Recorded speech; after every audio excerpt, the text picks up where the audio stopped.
Одлуката на владата за прераспределба на дел од средствата од државниот буџет доведе до намалување на овогодишните средства со кои располага Министерството за транспорт и врски за околу 5,1 милиони евра. Неголеми кратења има кај инвестициите во железничката инфраструктура, околу 1,6 милиони евра, и кај градежните објекти во секторот урбанизам и градежништво, каде се кратат над 2,1 милиони евра.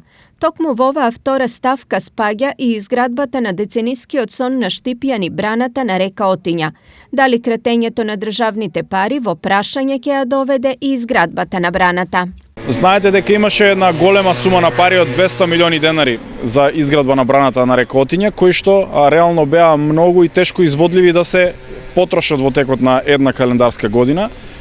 Така што јас немам информации колку се скратени во овој момент за изградбата на овој проект, но важно е да има една стартна сума на пари со која што ќе можеме да започнеме во текот на 2020 еден дел од нив да се потрошат, да се реализира. Во моментов изградбата на брана е во фаза на чекање на градежно одобрение. Се прават одредени технички корекции во проектот по што и ќе се аплицира за одобрение.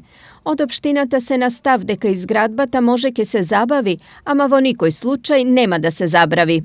За мене важно е во овој момент, согласно ново настаната состојба, да започнеме со браната. Ова се нови моменти, нови времења кои што се целосно непредвидливи.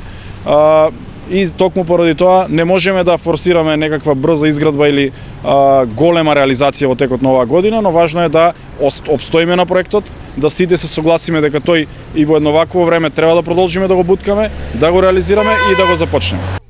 Првично пред кризата со пандемијата, државата одобри 7,5 милиони евра за изградба на брана на Отиња.